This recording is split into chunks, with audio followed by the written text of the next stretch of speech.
En 50 avant Jésus-Christ, toute la Gaule est occupée par les Romains. Toute? Bah ouais, toute la Gaule est occupée, vraiment toute. Je suis vraiment navré de devoir rompre comme ça dans l'imaginaire, malheureusement. En tout cas, la dernière fois, on s'était arrêté là, d'ailleurs, pour schématiser.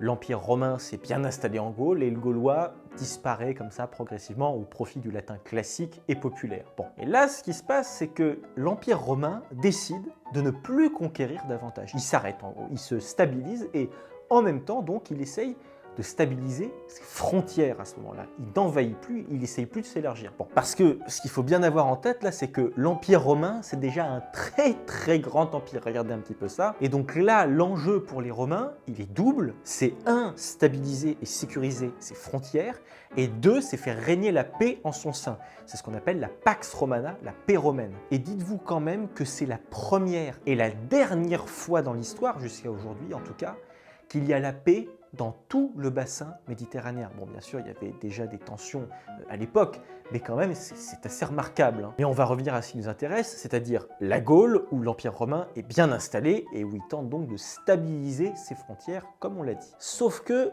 prendre cette décision de fixer les frontières, c'est en fait le début de la fin pour l'Empire romain. Alors bien sûr, la chute et le déclin de l'Empire romain, c'est un processus historique très complexe et il y a eu beaucoup de phénomènes et d'événements conjoints qui y ont contribué, mais il y en a peut-être bien un en particulier qu'il faut souligner à fond si on veut bien comprendre l'histoire de la future langue française. C'est que en fixant ses frontières, l'Empire romain arrête de facto de s'étendre. Ok, mais s'il s'arrête de s'étendre, ça veut dire qu'il arrête de conquérir par définition. Il avance plus. Et ça veut donc dire, par voie de conséquence directe, plus de pillage, plus de butin de guerre et donc plus d'esclaves. Sauf que l'économie romaine, ça il faut bien l'avoir en tête, l'économie romaine se fondait pour grande partie sur l'esclavage.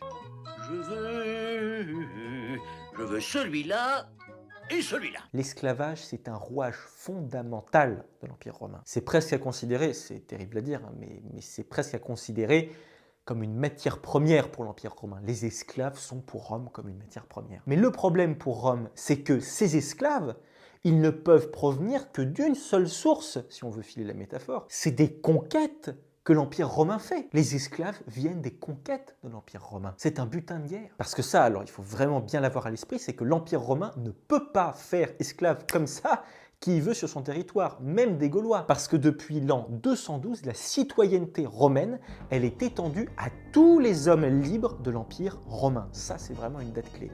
Parce que ça veut dire qu'à partir de 212, si vous êtes un homme libre dans l'Empire romain, quelle que soit votre origine, vous devenez un citoyen romain. Et donc, vous avez des droits étendus et fondamentaux. Et vous ne pouvez donc pas devenir esclave. Et c'est là que le système se grippe. Parce que s'il n'y a plus de conquête, on l'a dit, il n'y a plus d'esclaves. Et s'il n'y a plus d'esclaves dans une économie qui est fondée justement sur l'esclavage, là c'est la mouise, là, mais c'est vraiment la mouise. Parce que tout ça, ça implique un manque soudain et drastique de main-d'œuvre. Et donc l'économie chute par voie de conséquence directe. Et les récoltes aussi, il n'y a plus assez de main-d'œuvre bon marché. C'est un bazar monstrueux. En fait, en arrêtant de s'étendre, l'Empire romain s'est privé des ressources extérieures qui lui permettaient justement de s'étendre encore plus et de perdurer. Quand vous arrêtez le processus, ça ne fonctionne plus, quoi. En fait, l'extension de l'Empire romain était devenue de façon insidieuse et progressive, si vous voulez, une condition sine qua non de sa propre survie, pour résumer. Mais nouvelle conséquence, moins de récoltes, donc moins de nourriture. Et là, il se passe un truc, c'est une baisse générale de la population. Bien sûr, il y a d'autres facteurs qui sont à prendre en compte, mais nous, on va se restreindre à ça. Et donc, qui dit moins de population, dit, entre autres, moins de soldats aussi. Et là c'est vraiment le début de la fin, parce que l'autre rouage essentiel de l'Empire romain, ce qui fait que l'Empire romain est stable, qu'il a une cohérence, qu'il a une autorité et une densité légale, etc., c'est l'armée. C'est l'armée. Surtout que, comme on l'a dit, l'Empire romain se fonde sur le principe d'une paix en son sein. C'est la Pax Romana. Mais cette paix, elle ne peut être garantie que par l'autorité de l'armée. C'est l'armée romaine qui assure la paix, tout simplement. Sans armée, il ne peut pas y avoir de Pax Romana. C'est pas possible, quoi. Et à partir de ce moment-là, ce qui se profile, c'est pas des simples guerres civiles comme l'Empire romain en avait connu avant, hein. Là, c'est une véritable période structurelle d'instabilité qui se déclare progressivement, mais vraiment structurelle. Pour vous dire, au début du IIIe siècle, c'est déjà le début de la crise avec la fin de la Pax Romana. Dès le début du IIIe siècle. Pour vous donner une illustration, les empereurs se succèdent à une vitesse invraisemblable à partir de cette période. À coups de meurtres et de coups d'État les uns après les autres, c'est juste invraisemblable. Dites-vous que de 235 à 285, donc en 50 ans seulement, il y a 21 empereurs qui se sont succédés, alors qu'il n'y en avait eu que 27 sur les 200 ans précédents. Tout simplement parce que à cette période, ce sont quasiment tout le temps des soldats qui prennent le pouvoir et qui se font buter juste après par des coups d'État. Voilà. Il y en a 2 seulement sur les 21 qui sont morts de mort naturelle. Donc ça résume quand même assez bien la situation d'instabilité. Mais en plus de ça, avec l'instabilité générale qui règne et le fait que l'État n'arrive pas à faire régner ni l'ordre ni la cohésion, certains généraux romains décident de faire sécession au sein même de l'Empire. En gros, ils essayent de créer leur propre petit empire indépendant dans l'Empire romain. Et ça, mais c'est un bazar mais monstrueux quoi. Donc là, c'est vraiment l'urgence absolue. Il faut rétablir l'ordre sur l'ensemble du territoire romain. Mais pour ça, faut des soldats. Mais des soldats, il n'y en a plus assez justement. Pour vous dire, l'Empire n'arrive même plus à bien payer leurs soldes. D'ailleurs, fun fact, soldes et soldats ont exactement la même étymologie, hein. Vous pouvez aller voir ça ici si ça vous intéresse. En tout cas, l'Empire romain n'arrive plus à bien payer les soldes de ses soldats, indispensables pour faire régner l'ordre. Donc là, on frise la dégringolade et les empereurs romains ont beau prendre des mesures de politique intérieure en essayant de jouer sur les impôts, etc. Mais rien n'y fait, ça ne fonctionne pas. C'est pas joyeux quoi. Mais là, en plus de tout ça, se rajoute une autre priorité d'une urgence capitale à prendre en compte, et dont on a déjà parlé, ce sont les frontières. Il faut maintenir stables et fermes les frontières de l'Empire romain. C'était quand même ça le but à l'origine, pour éviter toute invasion. Allez voir le mur d'Adrien en Grande-Bretagne, ça c'est de la frontière, hein. Et encore faut-il qu'elle soit surveillée et gardée, ces frontières, sinon elles servent à rien quoi. Et ça, les frontières, c'est vraiment l'autre enjeu clé pour l'Empire romain, parce qu'au-delà de ces frontières, il y a des peuples qui ne sont pas forcément les plus pacifiques du monde et qui sont parfois légèrement imprévisibles, ce sont les peuples barbares. Alors si pour nous aujourd'hui le terme de barbare ça nous évoque la bestialité, la sauvagerie, la brutalité, en réalité à l'époque le terme de barbare n'a pas du tout cette définition, même si sans doute il y avait déjà à l'époque une association à cette image de la brute quand on disait barbare. Mais un barbare pour les Romains, c'est d'abord par définition celui qui ne parle pas le grec ou le latin. D'ailleurs le mot même de barbare est grec d'origine et il sert à désigner tout simplement tout individu qui parle justement une espèce de charabia incompréhensible pour les Grecs, du barbare, c'est contenu dans la sonorité même du mot. En tout cas, aux frontières de l'Empire romain, il y a des peuples barbares qui potentiellement seraient prêts à attaquer les frontières de l'Empire s'ils voyaient qu'il y avait des signes de faiblesse. Donc là, pour l'Empire romain, deuxième priorité, il s'agit de faire respecter ses frontières. Et alors, que fait l'Empire romain? Parce que d'un côté, on a un problème de maintien de l'ordre en son sein, mais aussi de l'autre, un risque d'invasion aux frontières quand même. C'est pas rien, hein. Là, l'Empire romain va prendre la décision d'un virage complètement inouï et qui va être, entre autres, à l'origine même de notre langue française et du territoire qui sera plus tard la France, qui, rappelons-le, n'existe pas encore à l'époque, hein. C'est la Gaule, ou les Gaules pour être plus précis, parce que face à ces deux problèmes, l'Empire romain va essayer de les résoudre en même temps.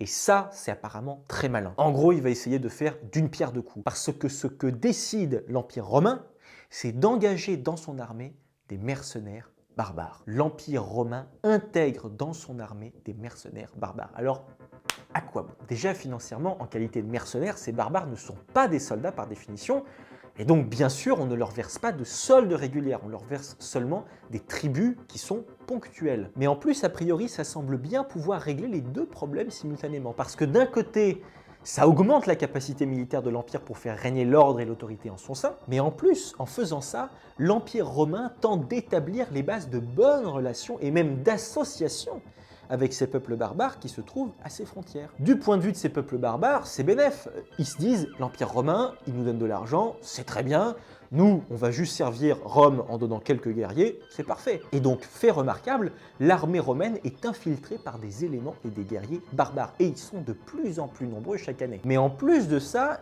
ces barbares sont intégrés au système économique de l'Empire. Parce qu'en échange de servir militairement l'Empire romain, bien sûr, ces mercenaires reçoivent de l'argent, comme on l'a dit, mais en plus, ils reçoivent au sein même de l'Empire des terres à administrer. Et ça, c'est ce qu'on appelle des fédus. Les fédus, ce sont des traités qui sont signés entre l'Empire romain et les peuples barbares qui font que, en échange de servir les intérêts de Rome, des peuples barbares se voient octroyer de l'argent, mais aussi et surtout des terres à administrer. C'est pour ça que ces peuples barbares deviennent fédérés à l'Empire romain. Le terme de fédéré, il vient justement de celui de fédus en latin. En gros, l'Empire romain achète la paix en son sein et des frontières sûres en donnant de l'argent et des terres aux peuples barbares. Et alors là, ce qui est intéressant de noter, c'est que ces peuples barbares-là ne deviennent pas citoyens romains. Il n'y a pas du tout la question de la citoyenneté dans tout ça. Ils sont juste et seulement alliés de Rome. Ils sont fédérés. En revanche, l'alliance avec Rome, elle est extrêmement forte et ça, il faut vraiment le souligner aussi. Par exemple, pour vous dire, lorsque les rois barbares frappent monnaie, c'est pas leur propre effigie qu'ils mettent sur la monnaie,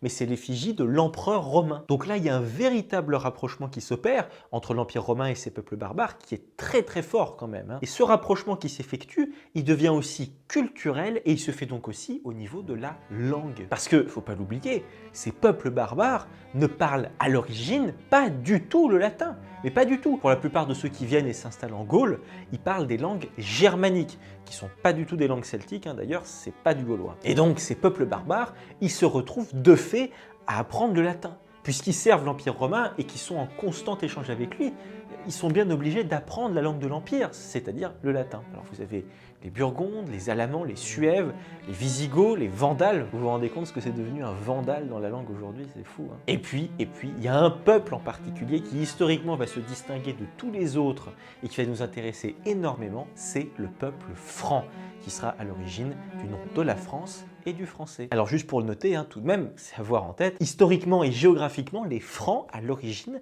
c'est un peuple qui n'est pas du tout originaire du territoire français qu'on connaît aujourd'hui. Les premières traces qu'on a des Francs, ça date de 256-260, en gros. Et regardez sur la carte, voilà où sont les Francs. À l'origine, ils viennent bien d'en dehors de l'Empire romain et aussi d'en dehors de la France actuelle donc. Alors ils sont sans doute nés d'une fusion de mosaïques de tribus et ils se sont alliés en une espèce de confédération guerrière, mais ils sont localisés après le Rhin. Et c'est assez marrant quand on y pense parce que ça veut quand même dire que le peuple qui a donné son nom à notre pays n'est même pas originaire géographiquement du territoire français actuel, entre guillemets. Mais en plus, fait remarquable, les Francs à l'époque ne parlent mais absolument pas, mais vraiment pas du tout une espèce d'ancien français. Il n'est point nobliaux et n'a pas de manière pour m'enjailler. Il est déjà heureux de boulotter nos restes. C'est alors, mais pas du tout ça. Les Francs, ils parlent ce qu'on appelle le francique, ou pour être plus précis, c'est ce qu'on appelle le vieux francique. Alors je vous épargne le fait qu'il y a plusieurs types de francique, parce qu'il y a plusieurs peuples francs en fait, notamment les francs rhénans et les francs saliens. C'est eux, les francs saliens, qui se sont fédérés à Rome. Les francs rhénans, eux, ils sont disparus. Mais ce qu'il faut avoir en tête, c'est que les francs parlaient le francique,